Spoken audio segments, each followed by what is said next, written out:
Hello बच्चों, आप सभी का जागृति गुरुकुल के यूट्यूब चैनल पर स्वागत है। तो आइए बच्चों, आज बिना देरी किए हुए क्लास स्टार्ट करते हैं। आपके सामने ये रहा पहला क्वेश्चन। संविधान के अनुच्छेद 21 के संबंध में निम्नलिखित में से कौन सा सही नहीं है। आपका क्वेश्चन है, संविधान के अनुच्छेद 21 के संबंध में निम्नलिखित में से कौन सा सही नहीं है। यह जीवन और व्यक्तिगत स्वतंत्रता के अधिकार की रक्षा करता है। दूसरा ऑप्शन है, इसे आपातकाल के दौरान निलंबित किया जा सकता है। तीसरा ऑप्शन है, इसमें गरिमा के साथ जीने का अधिकार शामिल है। चौथा ऑप्शन है, यह नागरिकों और गैर नागरिकों दोनों के लिए उपलब्ध है।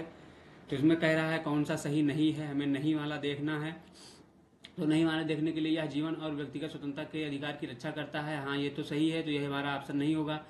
इसे आपातकाल के दौरान निलंबित किया जा सकता है, नहीं ये बिल्कुल नहीं, ये गलत है। इसे आपातकाल के दौरान जो है निलंबित नहीं किया जा सकता है। तो यही हमारा करेक्ट आंसर हो जाएगा। अनुच्छेद 20 और 21 को जो है आपातकाल के दौरान निलंबित नहीं किया जा सकता है। तो आइए नेक्स्ट क्वेश्चन पे चलते हैं। निम्नलिखित कथनों पर विचार करें। पांचवी अनुसूची में छठवीं अनुसूची में शामिल राज्यों के अलावा अन्य राज्यों में अनुसूचित जनजातियों के लिए प्रावधान है, हाँ बिल्कुल सही है, हो सकता है।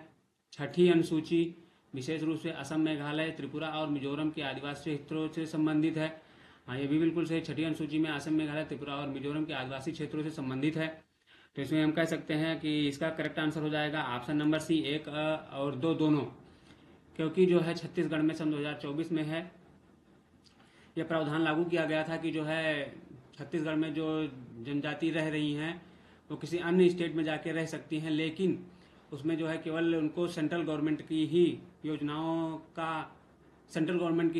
का श्रेय दिया जा सकता है, और स्टेट गवर्नमेंट चाहे तो उनको दे सकती है, अन्यथा नहीं दे सकती है। तो इसलिए ऑप्शन नंबर सी सही हो जाएगा। ये नेक्स्ट क्वेश्चन पे चलते हैं। अनुच्छेद सूची फर्स्ट को संविधान के अनुच्छेद को सूची सेकंड विषय से मिलाएं और नीचे दिए गए कोड का प्रयोग करके सही उत्तर चुनें। संविधान सूची फर्स्ट में संविधान के अनुच्छेद दिए गए हैं और सूची सेकंड में उसके विषय के बारे में बताया गया है। आइए अनुच्छेद 108 किसके बारे में निर्णय करता है। तो अनुच्छेद 108 जो कहता है वो संसद के दोनों सदनों को संयुक्त की बैठक के लिए, तो अनुच्छेद 108 कहता है संयुक्त बैठक के लिए। अनुच्छेद 110 जो है वो धन विधेयक के बारे में बात करता है, और अनुच्छेद 112 जो है वो वार्षिक वित्तीय विवरण की बात करता है। तो हमारा करेक्ट आंसर हो जाएगा ए का दूसरा यही है। तो हमारा करेक्ट आंसर हो जाएगा ऑप्शन नंबर डी, बी का पहला और सी का तीसरा। आइए नेक्स्ट क्वेश्चन पे चलते हैं।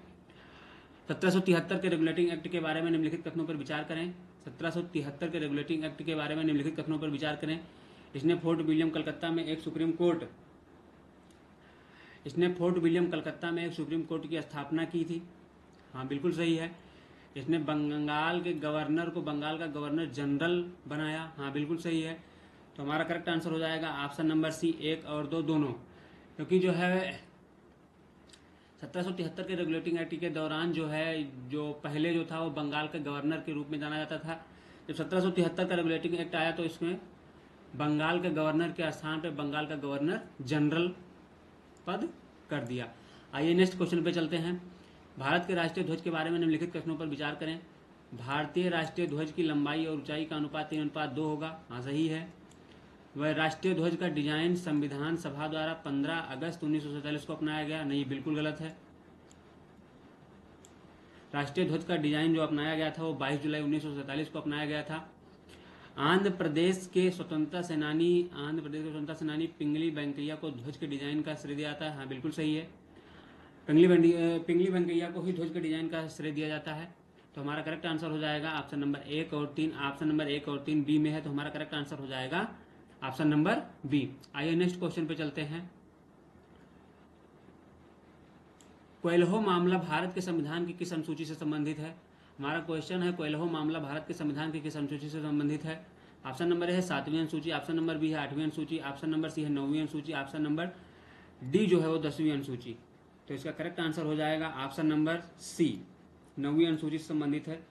9वीं अनुसूची से संबंधित तो है, लेकिन आर्टिकल जो है ये कोयलहो मामला जो है संविधान के किस अनुच्छेद के तहत आता है, ये 31B के तहत आता है, आर्टिकल नंबर 31B। आइए नेक्स्ट क्वेश्चन में चलते हैं। निम्नलिखित में से कौन भारत के राष्ट्रीय प्रतीक को डिजाइन करने के लिए जिम्मेदार था। निम्नलिखित में से कौन भारत के राष्ट्रीय प्रतीक को डिजाइन करने के लिए जिम्मेदार था। ऑप्शन नंबर ए है Nandalal Bose, option number B है Dinanath Bhargav, option number C है Pingali Venkayya, option number D है अवनींद्रनाथ टैगोर। तो इसका करेक्ट आंसर हो जाएगा option number B Dinanath Bhargav. Bharat का राष्ट्रीय प्रतीक जो है वो सारनाथ के अशोक स्तंभ से लिया गया है। उसी को है जो डिजाइन जो किया था, उसको डिजाइन करने का श्रेय जो है दीनानाथ भार्गव को जाता है। आइए नेक्स्ट क्वेश्चन पे चलते हैं। भारत के राष्ट्रगान के बारे में निम्नलिखित कथनों पर विचार करें। जन गण मन गीत में मूल रूप से 5 पद थे, लेकिन केवल पहले पद को ही राष्ट्रगान के रूप में मान्यता दी गई। हाँ, बिल्कुल सही बात है। जनगण मन जो गीत था हमारा, जो उसमें मूल रूप से 5 पद थे और पहले पद को ही राष्ट्रगान के रूप में मान्यता दी गई है। दूसरा हमारा है राष्ट्रगान के पूर्ण संस्करण को गाने में लगभग 52 सेकंड लगते हैं। बिल्कुल सही बात है। राष्ट्रगान को हमें गाने के लिए 52 सेकंड का समय लगता है। तो हमारा करेक्ट आंसर हो जाएगा ऑप्शन नंबर ए, 1 और 2 दोनों। जनगण मन जो है वो आपके जो है रविन्द्रनाथ टैगोर ने लिखा था, और जनगण मन जो है सबसे सर्वप्रथम जो है 1911 के कलकत्ता अधिवेशन में गाया गया था। आइए नेक्स्ट क्वेश्चन पे चलते हैं। निम्नलिखित में से कौन सा जोड़ा सही ढंग से मेल नहीं खाता है? निम्नलिखित में से कौन सा जोड़ा सही ढंग से मेल नहीं खाता है? ऑप्शन नंबर ए है राष्ट्रीय पशु कौन सा है? बाघ है हमारा राष्ट्रीय पशु, तो है पैंथेरा टाइग्रिस, बिल्कुल सही है। राष्ट्रीय पक्षी हमारा मोर है, तो मोर है तो पाओ क्रिस्टेसस, बिल्कुल सही है। राष्ट्रीय जलीय जीव जो है हमारी, वो कौन सी है राष्ट्रीय जलीय जीव?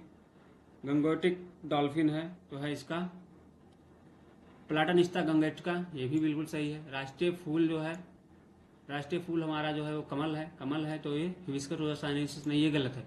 हिबिस्कस रोजा साइनेसिस जो है वो हमारा जो गुड़हल का साइंटिफिक नेम है, गुड़हल का। और कमल का जो साइंटिफिक नेम होता है वो होता है नीलम्बो न्यूसिफेरा। क्या होता है हमारा कमल का साइंटिफिक नेम? नीलम्बो न्यूसिफेरा। आइए, तो हमारा करेक्ट आंसर हो जाएगा ऑप्शन नंबर डी। आइए नेक्स्ट क्वेश्चन पे चलते हैं। नीचे 2 कथन दिए गए हैं, एक को अभिकथन ए और दूसरे को कारण आर के रूप में लेबल किया गया है। अभिकथन कहता है राज्य 6 से 14 वर्ष की आयु के सभी बच्चों को मुफ्त और अनिवार्य शिक्षा प्रदान करेगा। यहाँ पे बेटा दह लिखा गया है, तो ये 6 है। राज्य 6 से 14 वर्ष की आयु के सभी बच्चों को मुफ्त और अनिवार्य शिक्षा प्रदान करेगा। कारण कह रहा है एक लोकतांत्रिक समाज में शिक्षा का अधिकार मानव अधिकार के रूप में विकास के अधिकार की व्याख्या में अपरिहार्य है। हाँ, बिल्कुल सही बात कह रहा है। तो इसमें जो है अभिकथन भी सही है और कारण भी सही है, तो हमारा करेक्ट आंसर हो जाएगा ऑप्शन नंबर ए आर दोनों सत्य हैं और एक ही सही व्याख्या है। 6 से 14 वर्ष की आयु के बच्चों को निःशुल्क एवं अनिवार्य शिक्षा को प्रदान करना जो है ये आर्टिकल नंबर 21A के तहत आता है। आइए नेक्स्ट क्वेश्चन पे चलते हैं। निम्नलिखित में से किस संवैधानिक संशोधन अधिनियम ने प्रस्तावना में समाजवादी धर्मनिरपेक्ष और अखंडता शब्द जोड़े गए? ऑप्शन नंबर है 42वां संविधान संशोधन, ऑप्शन नंबर बी है 44वां संविधान संशोधन, ऑप्शन नंबर सी है 38वां संविधान संशोधन और ऑप्शन नंबर डी है 40वां संविधान संशोधन। तो इसका करेक्ट आंसर हो जाएगा ऑप्शन नंबर ए 42वां संविधान संशोधन 1976। हमारा 42वां संविधान संशोधन जो हुआ था वो 1976 में हुआ था। तो आइए नेक्स्ट क्वेश्चन पे चलते हैं। भारत के संविधान की प्रस्तावना को संविधान सभा द्वारा कब अपनाया गया? ऑप्शन नंबर ए है 15 अगस्त 1947 को, ऑप्शन नंबर बी है 26 नवंबर 1949 को, ऑप्शन नंबर सी है 26 जनवरी 1950 को, ऑप्शन नंबर डी है 22 जुलाई 1947 को। तो संविधान की प्रस्तावना को संविधान सभा द्वारा जो है 26 नवंबर 1949 को अपनाया गया। आइए नेक्स्ट क्वेश्चन पे चलते हैं। भारतीय संविधान की प्रस्तावना के संबंध में निम्नलिखित कथनों पर विचार करें। ऑप्शन नंबर ए है प्रस्तावना विधायिका के लिए शक्ति का स्रोत है। ऑप्शन नंबर बी है प्रस्तावना कानून की अदालत में लागू करने योग्य है। तो ये कह रहा है प्रस्तावना विधायिका के लिए शक्ति का स्रोत है। नहीं, बिल्कुल गलत है। ये प्रस्तावना विधायिका के लिए शक्ति का स्रोत नहीं है, तो ये हमारा गलत हो जाएगा। और दूसरा है प्रस्तावना कानून की अदालत में लागू करने योग्य है। नहीं, प्रस्तावना कानून की अदालत में लागू करने योग्य तो है, लेकिन ये भी गलत है, क्योंकि जो है प्रस्तावना कानून की अदालत को लागू करने के लिए हमें प्रस्तावना में जो है संविधान में संशोधन करना पड़ेगा, उसी के तहत जो है हम लागू कर सकते हैं। उससे पहले ऐसे लागू कानून के द्वारा नहीं किया जा सकता है, तो ये भी हमारा गलत हो जाएगा। तो हमारा करेक्ट आंसर हो जाएगा ऑप्शन नंबर बी, ना तो 1 और ना ही 2। आइए नेक्स्ट क्वेश्चन पे चलते हैं। निम्नलिखित में से किसने प्रस्तावना को संविधान का पहचान पत्र कहा था? निम्नलिखित में से किसने प्रस्तावना को संविधान का पहचान पत्र कहा था? ऑप्शन नंबर ए है नानी पालकीवाला, नहीं एन.के. पालकीवाला है, यहाँ पे है एन.ए. पालकीवाला। बेटा गलत हो गया है, यहाँ पे नानी नहीं है, ये है NA. Palkhivala. Option number B है BR. Ambedkar, option number C है के.एम. मुंशी और ऑप्शन नंबर डी है जवाहरलाल नेहरू। तो हमारा करेक्ट आंसर हो जाएगा ऑप्शन नंबर ए एन.ए. पालकीवाला। संविधान का पहचान पत्र, प्रस्तावना को संविधान का पहचान पत्र एन.ए. पालकीवाला ने कहा था। आइए नेक्स्ट क्वेश्चन पे चलते हैं। निम्नलिखित में से कौन सा वाक्यांश प्रस्तावना में स्पष्ट रूप से नहीं पाया जाता है? हमारा क्वेश्चन है निम्नलिखित में से कौन सा वाक्यांश प्रस्तावना में स्पष्ट रूप से नहीं पाया जाता है, यानी कि प्रस्तावना के बारे में हमें बता रहा है कि प्रस्तावना में ऐसे ऐसे कौन से शब्द हैं जो प्रस्तावना में पाए जाते हैं और ऐसा कौन सा शब्द है जो प्रस्तावना में नहीं पाया जाता है।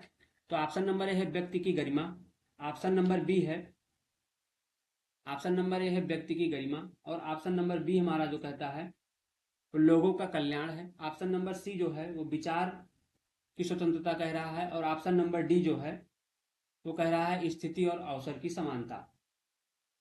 तो इसमें हमारा व्यक्ति की गरिमा, संविधान में जो है व्यक्ति की गरिमा के बारे में तो बताया गया है कि व्यक्ति की गरिमा होनी चाहिए संविधान में, प्रस्तावना में अंकित है। लोगों का कल्याण के बारे में ये शब्द हमारे प्रस्तावना में नहीं अंकित है। लोगों के कल्याण के बारे में विचार की स्वतंत्रता भी है हमारे संविधान में शब्द अंकित है। स्थिति और अवसर की समानता, ये भी शब्द हमारे संविधान में अंकित है। तो हमारा करेक्ट आंसर हो जाएगा ऑप्शन नंबर बी लोगों का कल्याण। आइए प्रस्तावना को हम आपको एक बार कह के सुना देते हैं कि प्रस्तावना में क्या क्या शब्द अंकित किए गए हैं। तो प्रस्तावना है हमारी, हम भारत के लोग भारत को एक संप्रभुत्व संपन्न समाजवादी पंथ निरपेक्ष लोकतांत्रिक गणराज्य बनाने के लिए तथा उसके समस्त नागरिकों को सामाजिक आर्थिक और राजनीतिक न्याय विचार अभिव्यक्ति विश्वास धर्म और उपासना की स्वतंत्रता प्रतिष्ठा और अवसर की समता प्राप्त करने के लिए तथा उन सब में व्यक्ति की गरिमा और राष्ट्र की एकता और अखंडता सुनिश्चित करने वाली बंधुता को बढ़ाने के लिए दृढ़ संकल्प होकर अपनी इस संविधान सभा में आज तारीख 26 नवंबर 1949 ईस्वी को एतद द्वारा अंगीकृत अधिनियमित व आत्मार्पित करते हैं। तो संविधान हमारा जो संविधान की प्रस्तावना है वो हमारी यही है। तो बच्चों आज की क्लास बस यहीं तक, मिलते हैं नेक्स्ट वीडियो में, तब तक के लिए जय हिंद।